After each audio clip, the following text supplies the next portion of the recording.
The Podsters, episode 38. Welcome back, Podsters! Hello, hello, hello. Happy holidays. Happy holidays. It's that time of year again. Happy holidays. And I hope everybody had a happy Thanksgiving. Sorry we didn't podcast last week.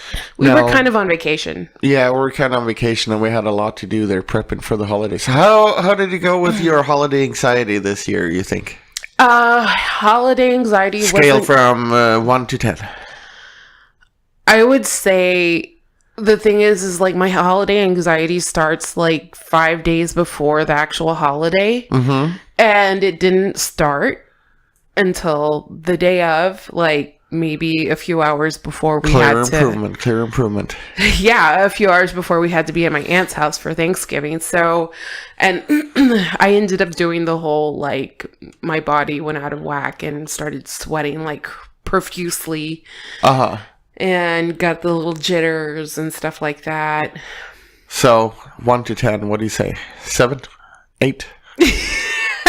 Well, it's kind of hard to determine because, like I said, it was really good all the way up until we got there.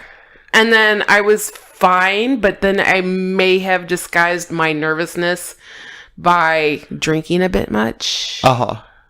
Or at least, and then the thing is, I didn't realize that I was drinking as much as I thought I was. No, you were lemming it pretty good there for a while. Well, at least you didn't hug a ficus this Thanksgiving.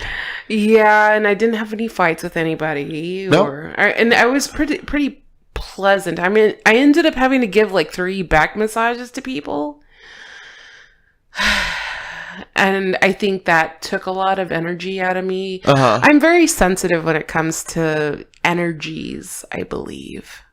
Yeah, I think you are. And for some reason, I feel like that particular house has a lot of bad energy. Yeah, if we ever do a podcast, like an episode or something dedicated to, whatchamacallit, the paranormal, that house should definitely be investigated on it, for sure. Yes, definitely. And your parents' house, and my parents' house as well. Which we've kind of already tested the waters on that one. And that yeah, but we haven't done it for the podcast, but we got a lot of EVPs and stuff. So that's for another podcast. Right. Well, but at least the Thanksgiving holiday is over. Yeah, and I don't know so now what we're it gearing is, up for Christmas, huh? I have to say, though, Thanksgiving, I really look forward to it because it's like the one day that it's okay to be gluttonous and, you know, eat a lot of sweets and food and stuff like that. What about Christmas, foods that I normally don't eat. Christmas isn't as gluttonous as Thanksgiving, I think. But I'm still learning. Oh my God. I just feel like I can't eat as much as I used to, and I'm starting to sound like my grandpa. Right. Now I'm feeling it too, but it's just because we're good. We're being healthy, losing weight, and exercising more. Yeah. And which I don't mind, but I hate the fact that I'm being forced to do that. Right. Anyhow, so that's another podcast right in itself. Yeah, so now it's time to start preparing for Christmas. Yeah, well, I'd say we have at least 1 week or 2 where we can chillax. Then it's Christmas. We got the Christmas tree up, so we're good. We have our Christmas tree up, but then we also decorate the church for Christmas. And that's in about 2 weeks. And that's... we've got a lot to prepare for on that one. So, that's... On a scale from 1 to 10, what's your Christmas anxiety right now? It's starting at a 4 right now. But I have to say that I'm already calling out bullshit of the week on at least 1 or 2 things at this point. Okay. That I've noticed a lot of already this year. And that is, or they are? That would be the people who decorate for Christmas before Thanksgiving. Yeah, what's up with that? That's ridiculous. That's fucked up. That's just pure fucked up. That's but bullshit. You know what? I think I gotta be my stupid old self here. and say that don't you think I hate it, but don't you think part of it is Christmas gets forced upon people earlier and earlier in the name of not Jesus but commercialism. Yeah, I definitely agree with you on that, but honestly, you don't have to decorate right after Halloween. No, I like I said, I don't agree with it, but I mean, here's a fact. If you listen to a Halloween radio station, or whatever you want to call it, like, you know, one of the holiday stations or something that plays all the horror stuff for Halloween, I mean, when midnight strikes, they go to Christmas. Christmas music, yeah. So to me, that's way too early. Yeah, I know there was a radio station that was already playing Christmas music in October. I know. And I mean, to me, that's way too early. But do you think that somehow influences some people to start doing all their stuff too early? And it encourages people who are very ecstatic and who enjoy Christmas, you know, a little too much. More than normal people. Right. I think it gives them the excuse to go ahead and start decorating and being all fanatical about Christmas. Whatever, do your thing, you do you, and stuff like that. I just think it's a bit silly to me. It is. To me, it's like wait until the first, at least the Advent, the first Advent. Yeah, something which should be like the last weekend of November, pretty much. Something like that. Yeah. Yeah. But yeah, definitely bullshit on that. And the other bullshit that I'm calling it out on are the Can you guys tell we are the holiday spirit? I can be a Grinch. It's still November, damn it. True. Yes, lazy lights. Explain to people that may not know what they are. I call them the lazy lights. They're lazy Christmas lights. It's those little laser lights that people put out in their lawn, and it like projects those. Either projects the images or they have little snowflakes. Lights on their house and to make it look festive and merry. I just don't like them because for one, they look lazy. And two, they're not all that cute looking. No, a lot of them aren't cute. I think we've seen one or two that looked kind of cute. And then you have to like lay it out on your house just right. Yes. Otherwise it looks stupid. I think when we went for our walk this evening, I saw some lazy lights and they didn't center it correctly or something. No, so it just looked completely really off. Ridiculous. Yeah, so just, I mean, if you're going to do the lazy lights, do it right.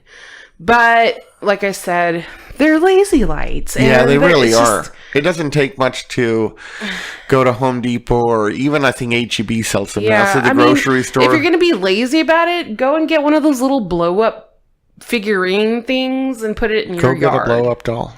Yeah, go for the blow-up dolls. Yeah, the lazy lights aren't there. But dude, speaking of lights, can we just divulge something here? I'm excited to go see Trans-Siberian Orchestra. Oh, yeah. Somebody got an early Christmas gift? Yes.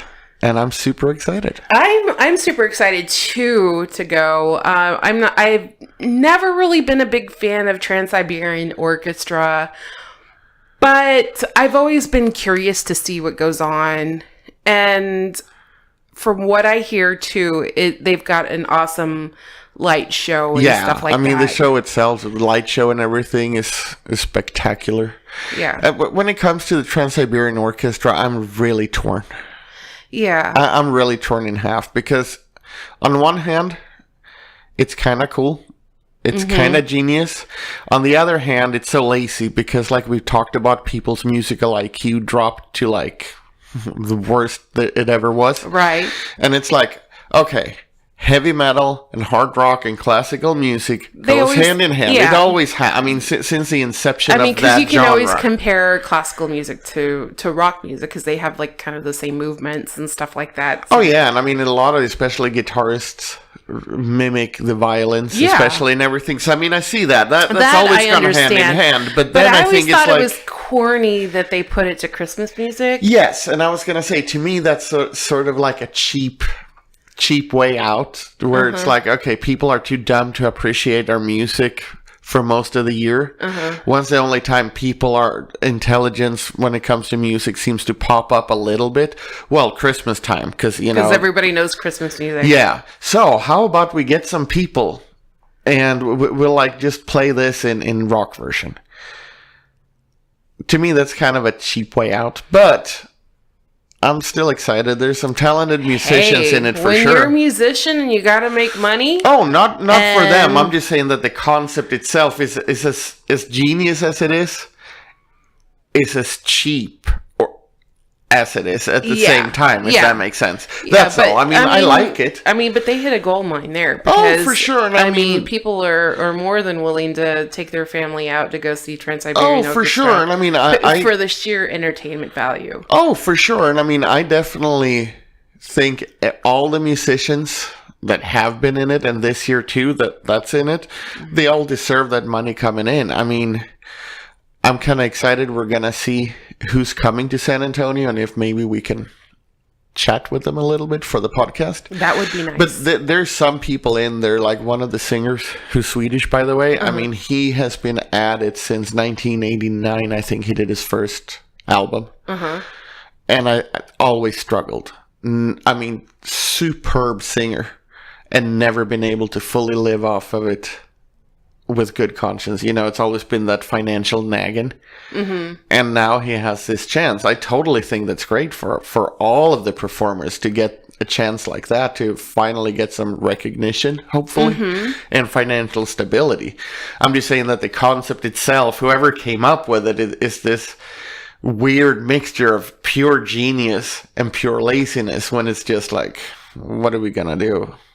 Oh, heavy metal Christmas. Everybody will love it. And then we'll put some blinking lights on. And it became such a crazy success. It's awesome. So what drew you to the Trans-Siberian Orchestra this time around? Because, I mean, they come around every year.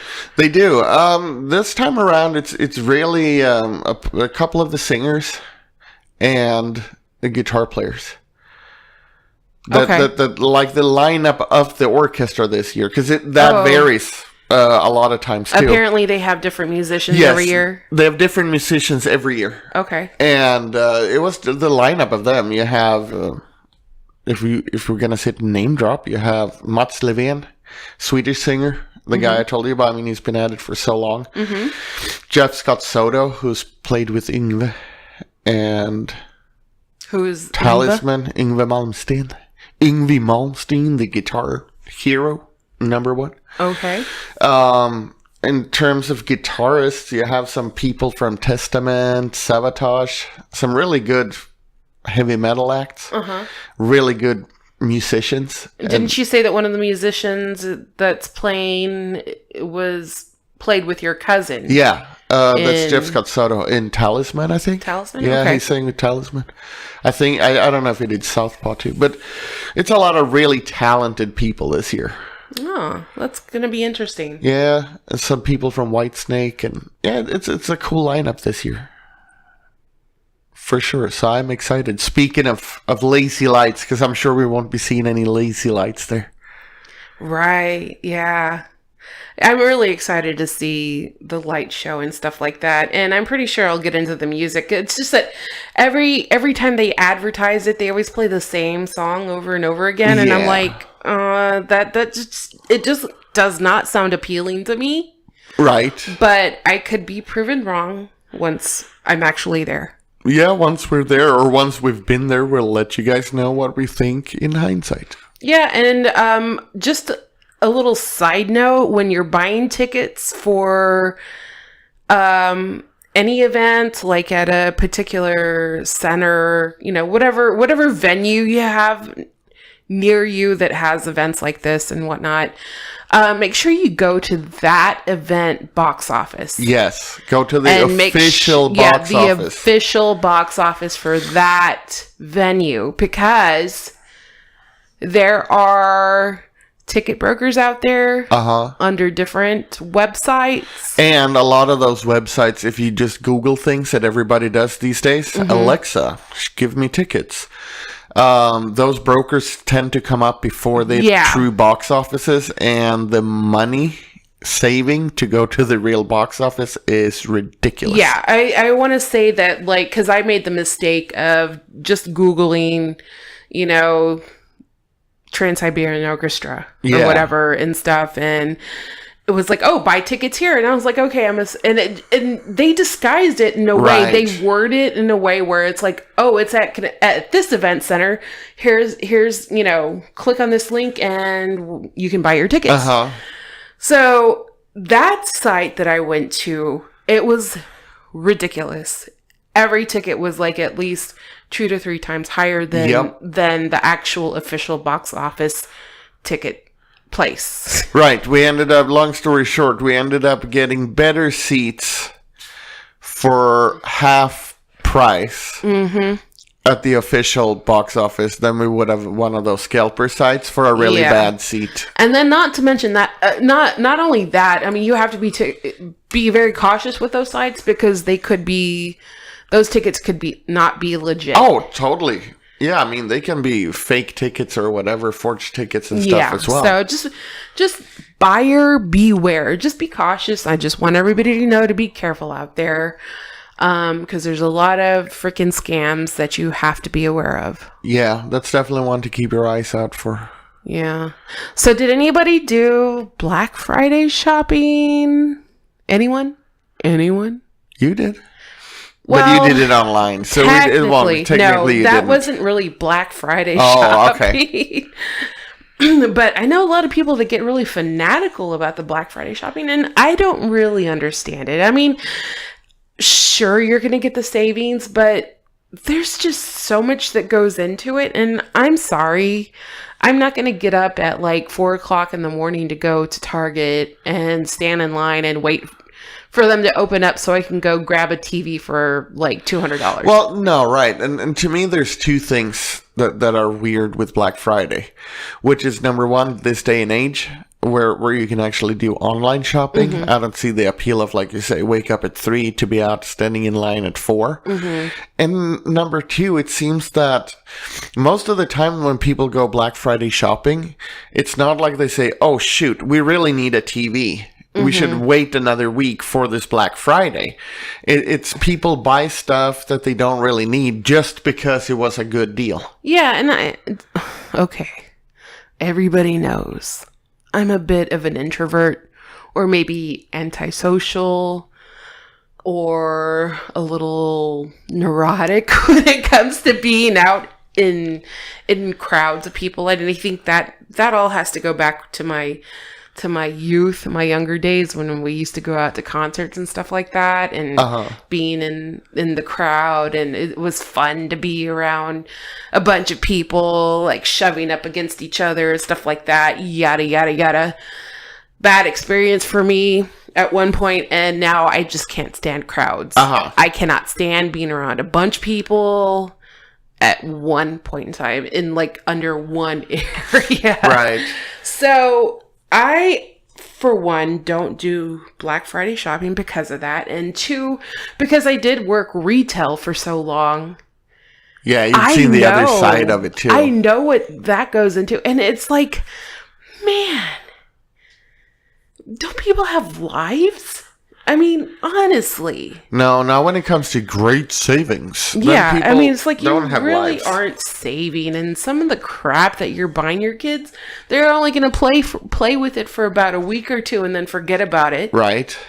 So I think twice about what you buy for people, and I mean, if saving money is so much of your concern, maybe you shouldn't even buy what you're going to buy. Right, I was going to say the whole saving. I sometimes you can get great deals, but you have to be aware of you still spend money on getting that deal. Yeah, exactly. And a lot of times, to me, it seems that the quote-unquote Black Friday deals aren't deals. It's like I say, it's inferior brands or models. And it's stuff that really, come Monday, you can probably pick up for $50 more. Yeah. I mean, if you really need it. Yeah, or maybe if it's like one of those the toys of the year that every kid has to have, and yada yada yada. I'm sorry, but those damn toys are ugly. Yeah. And 2, I mean, so what if you don't get the toy that your kid wanted? Right. Maybe that should teach them a lesson that they can't always get what they want. Exactly. Life isn't fair. Right. So deal with it.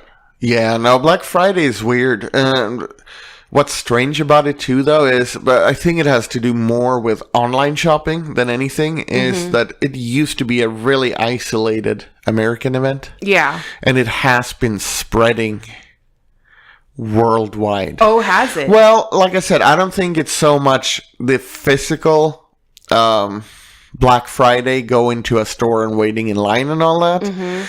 But people are way more aware of Black Friday, and they do expect at least companies to do online Black Friday sales. Yeah.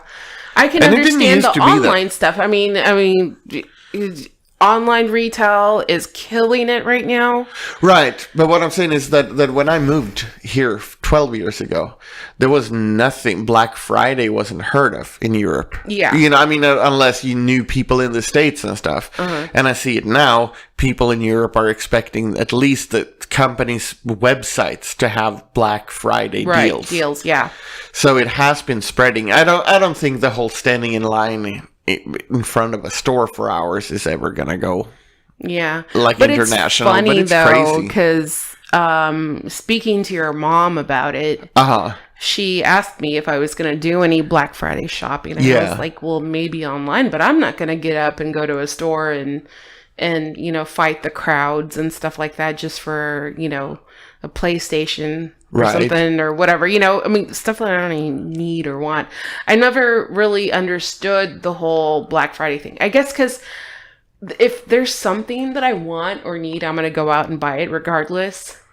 Right. So, you know, whether it be during Christmas or before Christmas or whatnot, I still have to buy it. Yeah. And also I think deals can be had other times too.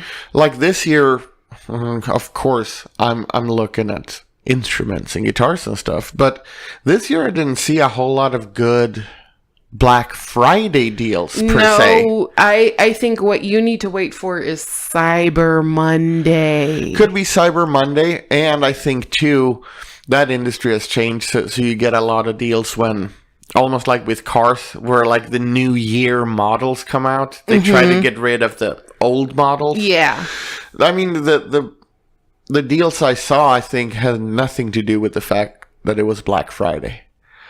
Like that Gibson for, what's it called? Like the original retail price was $1,900. Oh, yeah. And now it was down to $780, I think. And I'm sure that if you haggled with them, you can get it down 15%. You could probably get a $1,900 guitar for about $650. Speaking of haggling, yes, I have to mention, since we're on the topic of online shopping and stuff like that and haggling, one little trick I've learned is to put whatever you want to buy in the shopping cart, use your promo codes and whatnot,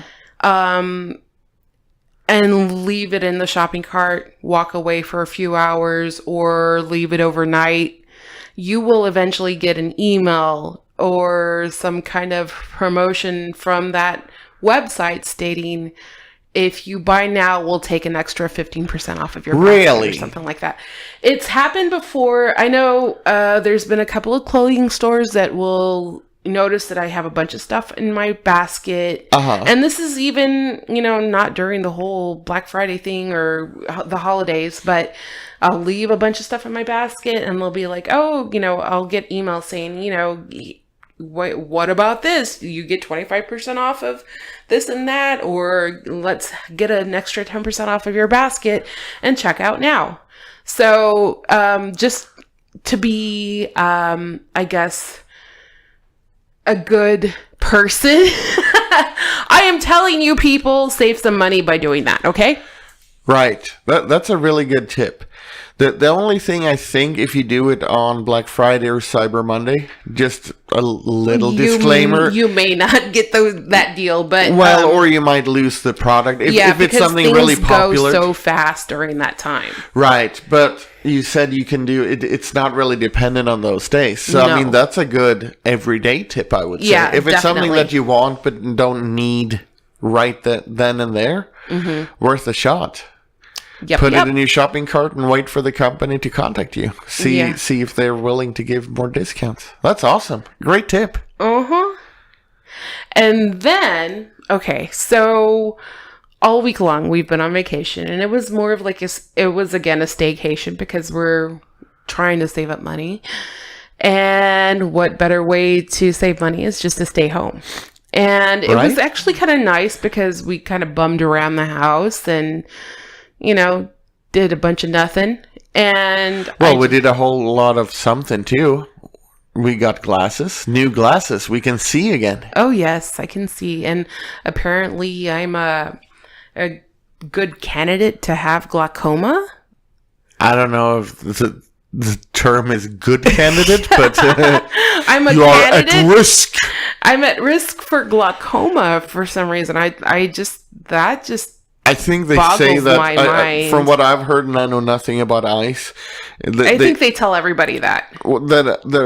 Excuse me. At a certain age? No, I think it has to do with diabetes. Oh. Diabetics have a way higher risk of glaucoma. What's it called? Glaucoma. Yeah, diabetics are at higher risk. So I think just knowing that you're diabetic, it auto puts you in a higher risk. Oh, yeah. And that was tons of fun because they dilated my eyes too. And it was during the day. And you got those funny little sunglass rolls and you look like a cool little kid walking around. I look like an old person walking around with blue blockers on. It was fun. I wish we had a picture. We don't. Don't even ask. And so, but I did do a lot of TV watching. Uh-huh. And I just so happened to notice a Dos Equis commercial. Right. The Mexican Swedes. Yes. I was like, oh my God. Somebody at Dos Equis has been listening to the Podsters. Yes, they sure have. Shout out to whoever heard this. Yes. And if you're listening again, get in touch with us and send us some free promotional beer. Right? I mean, because we gave you the idea. I mean, Chris's parents adopted the Hispanic culture here in Texas. Right. So. And the actors look like them too. Yeah. Yeah. So the commercial is, they just end up talking about like, the Mexican Swedes.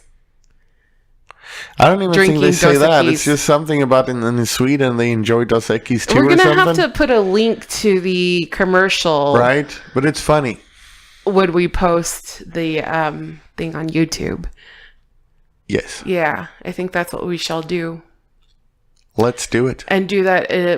We could probably even post that in the comments of what is it? SoundCloud? Yeah. Yeah. So, on that note, I think we shall bid you adieu. Hey do. Bye. Bye.